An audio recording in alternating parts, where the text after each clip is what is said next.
Everybody, thank you, Gayatri ma'am. Uh, and Savita. I think we go a long way back. I mean, hearing 20 years is too much, right? You feel the age when somebody says 20 years, half of your life is done, or probably a little more than half. Nice meeting all of you, and such a lovely dance to my kids. I know, I mean, it may not look perfect, but it is just perfect when they all come together and give you all the joy of seeing them in front of you and in front of the audience. And it's a pleasure watching anytime, anywhere. Yeah, let me, right now with, I cannot do without specs. I was just telling Savita. Uh, so what do I start with? I think I was given the topic of the way forward. And I know that you all have come. I mean, way forward, I think, is a juncture which comes at every point. Like, I guess all of you have gone through few initial steps of, your child being born, and then the milestones not reaching, and then you come to a stage where you need to take a call whether I should go to somebody, get my child tested, assessed, and things like that, and probably the family support and everything comes into the picture. So that is a way forward where you don't know what to do, and probably people provided support to you, and you came to Nidhi Foundation because that's the place generally. Early intervention is one of the areas that is the primary target, like when the child is just diagnosed and you don't know what to do, and the team with everybody provides you the guidance and support, and they also show how you need to probably work with your child. So that is the first step in every intervention module, and it kind of provides you the way forward to what to look at, which developmental milestones need to be addressed first, what can be done later. So that is where the early intervention, gives you the support and guidance. So the next step is where probably after early intervention center, what do you do? And I think that's where some of you may be, I don't know how many of you, but some of you may be at the stage where, okay, my child has gone through the early intervention process, learned a lot, probably still need to learn, right? And certain milestones have the child has got it. Certain things probably still need to get, and it's an ongoing process all the time. So every milestone needs to be addressed and crossed over for the next learning to happen. So what happens after the early intervention center is probably you start thinking about whether my child should go to I don't know, mainstream school. That's the first thought that comes to all parents' mind, and I think it's a valid thought. And we all want to fit into the system of things, and it gives us joy, to see our child probably going with everybody. And I wish that joy to everyone. Everybody should go through that process. But yeah, so that is one option that you have, mainstream schooling with support services. Then there is a special needs school, which is also maybe an alternative school, which again provides, the main aim is to provide for your specific child. And then comes probably the new concept of homeschooling. This was there much before, but I think now it's picking up again. So that is one space that every parent kind of, I guess, hears about it. And so that's one area that you need to do. And also, just go with support systems and take help wherever is this possible. So now, for me, I can only provide you information on what can be done. So it all depends, as you all know, it all depends on the child and whether the child. So one solution generally doesn't fit all, like any of us. Okay, so none of us are from the same background to do the same college and same education. That I mean, we all studied differently. Same applies to our students, that children, that everybody has different needs, and every parent has to take a very conscious and knowledgeable uh, decision on where to go.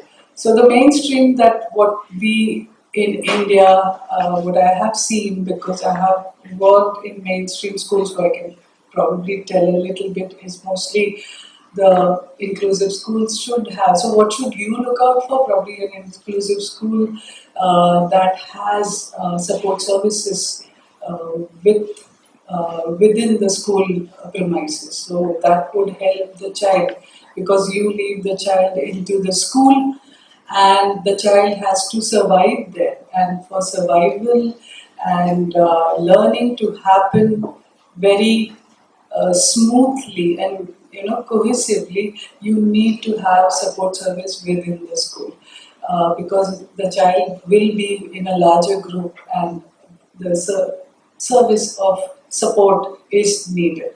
So you should look out for a school which has that kind of service, which is attached to the school. Now, nowadays you also hear about shadow teachers. I think that's again one new element which has come past few years, and so yeah, shadow teachers are there. Again, it is up to the school and to the parent how the shadow service is used. Okay, so there is nothing wrong or right in any service as long as it is used according to the child's skill levels or child's. It is used for the child's benefit. So that's about mainstream schooling, and you should know that mainstream school, the curriculum is important. So the child has to go with the curriculum. Okay, so the IEPs are done, but then still there is a lot of focus on the curriculum being the boss, if I can say the word. But that's how it goes. Uh, the next is the alternative school, like something like what Nidhi is providing services which is specific to the children that come to them.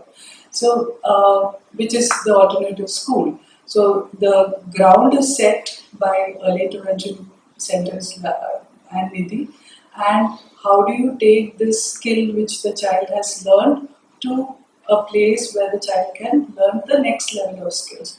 Now, what do you need to look at when you go to a main alternative school is probably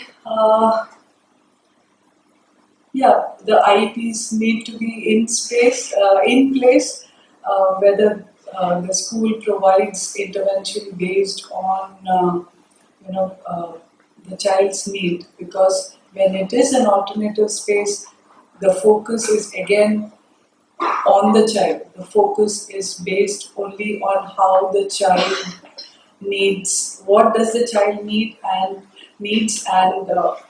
is the IEP catering to the child. So that is very specific to the child. Whether the school has, the student-teacher ratio is kind of followed on a smaller size classrooms, whether the child gets all the supportive services of education, learning, and overall development. So whenever there is a school environment, I guess what did we do in the school? What do you remember most in school? If somebody can tell. Studies? Oh, okay. What else do you remember from school? Yes, sir. Events. Events, yes. And anything else? Friendships. Friendships, yeah. So that is a very key area that a school kind of should encourage. So yeah, all of you said, yeah, academics, and your face gave away the emotion that comes with academics, okay? And some of you may be excellent in academics. I'm not taking that away from anyone, but there are many like, who are not so great.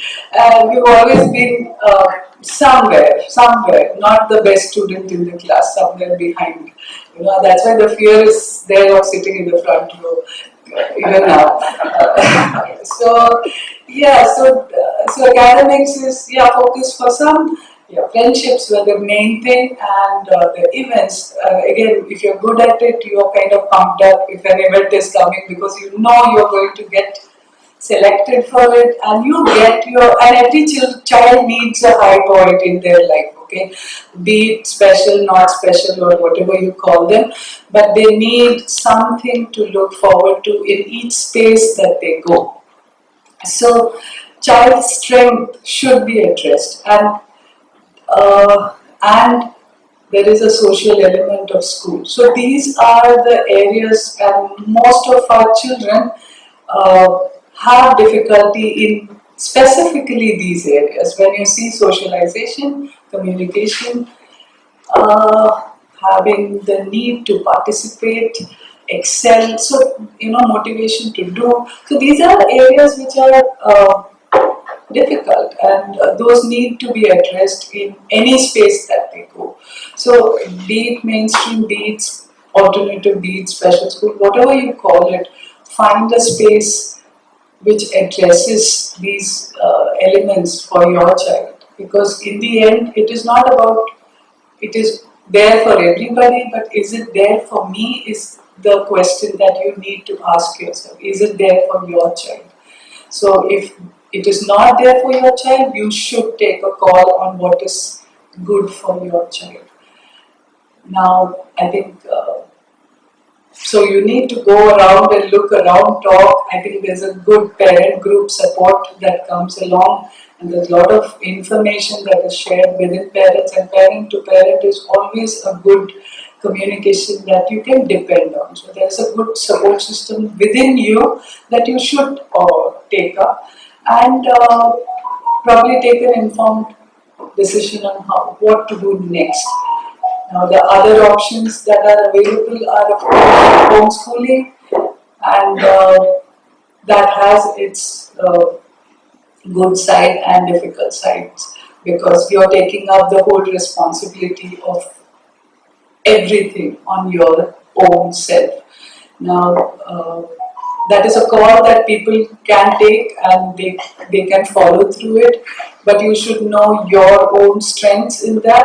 How much can you do? How much support can you generate around you, within the family, outside the family, to actually uh, you know make it a success? Because with the parents I've seen, it is a difficult process many a times, because you feel alone. Okay, when you come to a place like this, I feel you kind of feel, okay, similar feelings, similar experiences. You kind of feel connected, with each other. Even if you don't speak, you feel comfortable in a space. But there are places which don't give you that comfort.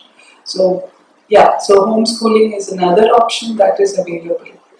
There is a lot of talk nowadays about NIOS. I think, again, yes, I see a lot of mods. So that's a big thing that has come, and I would say it is a big thing when our children can attempt a curriculum which is on par with the mainstream curriculum, because it's not made for special needs. It just gives you access to learning, writing at the flexibility of the child's level. Okay, so the flexibility is what makes it, what do you say, reachable for our children. Now, NIOS by no means is easy, like everybody thinks. It is not. Okay, it is not easy. It is like CBSE board, if you have a comparison, right? So it's not easy. Just like I said, it is something that is flexible and has subjects that probably the mainstream school may not give you as an option. So that is something that you can look forward. For some of you, this is far away. Okay, I'm not saying this is applicable for the 3-year-old who came here and danced. Definitely not. There is still many things that the child has to do. But yeah, over a period of time, these are the things. And since I have been asked to talk about something that you can look forward to, uh, these are the options. Uh, I think I have covered most of the things. If you feel there is anything that you would like to ask, I don't know whether is that okay to have a question, or if it's not, it's fine. We can otherwise together at the end. Yeah, sure. Whichever way. Yes. Yes. Yeah. So as we discussed before, you said friendship is a very important feature. When you are staying for 12 to 14 years in a school. Yes. When you think about NIUS, first thing that strikes your mind is how my child is gonna make friends, because he is almost like 6-7 years around that age. Where you started making new friends when you started exploring in the school. So, considering homeschooling or NIUS, those kind of things, how we are ensuring that our kid is exploring, making friends, living and facing the environment? Aren't we protecting him from actually? It's as a parent, you always feel to be protective, but at the same time, he should be allowed, or at least let him go, let him fight the environment, let him grasp from there, and let him make friends. Yes. Yeah. So, what's your take on that? See, I do understand the child needs to face the environment, face that is the reality of life, right? I mean, but at a stage where the child is still a child, you need to have the supportive environment, which if he is bogged down, he or she, I don't know why, but if they are bogged down by the pressures of academics, the pressure of peers, okay, so at a certain age, I think we all remember teenage, right? Our school at when we were teenage, it is not easy. When we are even fighting our own image, and whether that image satisfies a certain, so our children are facing with battles which are much larger than this very exterior aspect. So if there is no support system correctly placed for the child to face all these battles of life, then he or she would, I don't know how can they go ahead without the supporting environment, because at home you are there, okay, you and the family is there to support the child. If the school also should provide a safe environment so that the child learns to live with whatever he has, but makes the group, makes the friendship, and gives the atmosphere to nurture those things. So if you don't get that, I think that's when I say take a call on taking the right decision for your child, because he's still a child right now. So at some point when he tells you that this is what I want, probably you can take a call on it. But till then, you need to see whether there's a good amount of growth happening in every area, or it is actually putting your child down. Now, NIOS need not be always in mainstream. There is a limited option of going through NIOS. There are schools which offer NIOS syllabus also, and you can look at those schools too. I think so. Yeah, all the best for your journey ahead, and I wish all your children a great future, because your stepping stone is good. So your foundation in early intervention is good, and I hope that their future is as bright and as cheerful as it looks right now. Thank you so much.